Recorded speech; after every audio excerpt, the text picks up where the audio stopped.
दोस्तों, आप लोगों ने देखा होगा पिछले दिनों में कि दिल्ली के जंतर मंतर में छात्र का आंदोलन हुआ। यह आंदोलन क्यों हुआ, इसके पीछे का कारण समझ लीजिए। यह आंदोलन हुआ नीट पेपर लीक के मामले में, जो सरकार ने कोई एक्शन नहीं लिया। हमारे देश के जो केंद्रीय शिक्षा मंत्री हैं धर्मेंद्र प्रधान जी, छात्रों को उनका इस्तीफ़ा चाहिए था, क्योंकि हर बार पेपर लीक हो रहा था। और पेपर लीक सिर्फ केंद्रीय स्तर पर समस्या नहीं रह गई है, ये हर राज्य में हो गया। बिहार में दरोगा का क्वेश्चन आउट हो जाता है, पुलिस का क्वेश्चन आउट हो जाता है, स्टाफ सिलेक्शन कमीशन के द्वारा जो अलग अलग तरह की परीक्षाएं आयोजित की जाती है उसका क्वेश्चन आउट हो जाता है। यूपी में देखें, उत्तर प्रदेश में, तो वहाँ पर भी पुलिस कांस्टेबल का क्वेश्चन आउट हो गया, लेखपाल का क्वेश्चन आउट हो गया। छात्रों का गुस्सा भड़कता है। ऐसा नहीं है कि कोई व्यक्ति तैयारी करके फिर एग्ज़ाम नहीं देगा तो उसका भविष्य नहीं बनेगा, लेकिन जो व्यक्ति अपना 100% किसी चीज़ पर देता है उसको रिजल्ट चाहिए होता है। और अगर अमीर आदमी के हाथ में अगर क्वेश्चन लगेगा, जो वो अपने बच्चे को दे देगा, उसका बच्चा पास कर जाएगा। गरीब आदमी क्या करेगा? सिर्फ अवसर का इंतज़ार। तो ऐसे में नहीं होगा। तो इस तरह में सभी छात्रों को दिल्ली के जंतर मंतर में उतरना पड़ा। और सिर्फ दिल्ली में ही नहीं, देश के कई राज्यों में इस प्रकार की घटना हुई है। और कई राज्यों में मैं अलग अलग सोशल मीडिया ऐप पर देख रहा था कि जितने भी राज्य हैं, जैसे कर्नाटक हो गया और भी अलग अलग राज्य हैं जहाँ पर छात्रों द्वारा प्रदर्शन किया गया। इसके लिए जिम्मेदार कौन है? इसके लिए जिम्मेदार सरकार है। सरकार हर बार परीक्षाएं आयोजित करती है। सरकार को पता है कि ये परीक्षा छात्रों के भविष्य से जुड़ी हुई है।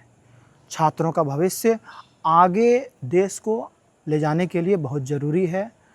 और अगर योग्य लोगों को अवसर नहीं मिलेगा तो फिर देश का कैसे आगे बढ़ेगा? हमारे प्रधानमंत्री मोदी जी ने अभी कुछ समय पहले वीडियो जारी करके कहा कि ये पेपर लीक का मुद्दा सबसे बड़ा मुद्दा है और इसको हल्के में नहीं लिया जा सकता। इसके पीछे कमेटी बनाई गई है और एक टीम गठित की गई है और इसका जांच किया गया है।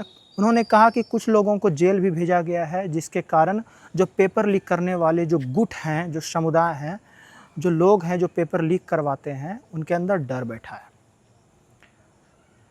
कुछ दिन पहले मैं सोशल मीडिया ऐप पर देख रहा था कि हमारे देश का जो भविष्य छात्र हैं उन पर लाठीचार्ज हुआ पुलिस के द्वारा। अगर देखा जाए तो ये बहुत ही निंदनीय है। पुलिस भी कभी छात्र रही होगी और उन्होंने भी प्रतियोगी परीक्षाओं का तैयारी किया होगा और आने वाले समय में वो भी आगे चलकर इसी प्रकार अपने बच्चों को शिक्षा देंगे और उनके बच्चे भी इसी प्रकार किसी गवर्नमेंट एग्ज़ाम या कोई भी डॉक्टर, इंजीनियर या किसी भी प्रकार के एग्ज़ाम का तैयारी करेंगे। तो वो भी नहीं चाहेंगे कि इस प्रकार की अप्रिय घटना उनके साथ हो। मैंने देखा कि किसी का सर फूटा है, तो किसी का पैर टूटा है, तो कोई बेहोश हो गया है, किसी पर आंसू गैस चलाया गया। हाँ, इसके पीछे भी कारण है। कारण ये है कि जो नीट पेपर लीक का मुद्दा था, जो शिक्षा मंत्री का इस्तीफ़ा का मुद्दा था, उसको राजनीतिक बना दिया गया। जो बहुत सारी पार्टी है, आपने देखा होगा कि नीले गमछे पहनकर भीम आर्मी वो हमेशा सिर्फ एक ही नारा लगाते हैं, मुझे चाहिए आज़ादी, मुझे चाहिए आज़ादी। आज़ादी का मुद्दा नहीं था। आज़ादी तो 1947 में ही मिल गया। अगर पितृसत्ता से या अलग अलग तरीके जो समाज में जो असामाजिक तरह के जो कानून बनाए गए हैं समाज के द्वारा, अगर इससे आज़ादी चाहिए तो आपको खुद लड़ना पड़ेगा। मुद्दा नीट का है और अलग अलग तरह के प्रतियोगी परीक्षाओं का है। इसके लिए सभी छात्रों को शांतिपूर्वक आंदोलन करना चाहिए था ताकि सरकार उनकी बातों को सुने। हम देख लें, जब हमारा देश आज़ाद हुआ था तो उस समय पर भी जो बड़े बड़े गर्म दल और नरम दल के लोग थे, गर्म दल के लोग में जैसे हमारे बोस, सुभाष चंद्र बोस, चंद्रशेखर आज़ाद, भगत सिंह, अलग अलग प्रकार के जो स्वतंत्रता सेनानी थे, उन्होंने भी बहुत प्रयत्न किया। उनका योगदान भी अमूल्यनीय है। लेकिन अगर हम इस चीज़ को देखें कि भारत की आज़ादी में महात्मा गांधी का योगदान सबसे ज़्यादा था, क्योंकि उन्होंने असहयोग आंदोलन चलाया। मतलब कि शांतिपूर्वक हम आपका काम नहीं करेंगे।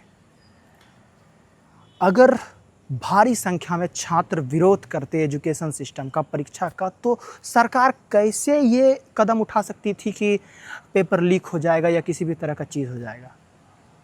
आगे आने वाले समय के लिए मैं सरकार से निवेदन करूंगा कि इस प्रकार की कोई भी घटना ना हो, पेपर लीक ना हो और छात्रों के भविष्य के साथ खिलवाड़ ना हो। किसी भी प्रकार का ऐसा लोग, जो कि हम आपको वीडियो में बताना चाहते थे कि एक व्यक्ति ने भीड़ का सहारा लेकर पुलिस पर पत्थर मार दिया, वो पुलिस भी किसी का बेटा होगा, वो भी फैमिली के साथ घर जाएगा और वो भी, आप उसके साथ ऐसा नहीं करना चाहिए। वो प्रशासन है। कोई भी मांग तभी पूरी होती है जब वो शांतिपूर्वक की जाती है। मैं सरकार से अनुरोध करूंगा कि इस प्रकार की कभी भी घटना ना हो जिससे छात्रों को नुकसान पहुंचे, और क्योंकि छात्र हमारा भविष्य हैं तो देश पर भी इसका प्रभाव पड़ेगा। माननीय प्रधानमंत्री मोदी जी का आभार व्यक्त करता हूं कि उन्होंने इस मामला को संज्ञान लिया और आखिरकार उन्होंने वीडियो बनाकर ये कहने का प्रयास किया कि हम इस मुद्दे को संज्ञान में ले रहे हैं। तो छात्रों से मैं कहना चाहूँगा कि राजनीतिक गुटों से दूर रहिए। अगर राजनीति करना है तो खुल के कीजिए, पढ़ाई करना है तो पढ़ाई कीजिए। और मेरी शुभकामनाएं आप लोगों के साथ है और हम भी कोशिश करेंगे कि जितना भी सहयोग हो सके, अगर छात्र आंदोलन में जाने का मौका लगे, चाहे क्षेत्र से हो, चाहे अगर हमारा जो लोकल पटना पड़ता है या अलग अलग क्षेत्र, हम जहाँ से भी होगा हम करने का कोशिश करेंगे। बस इतना ही कहेंगे। जय हिंद, धन्यवाद।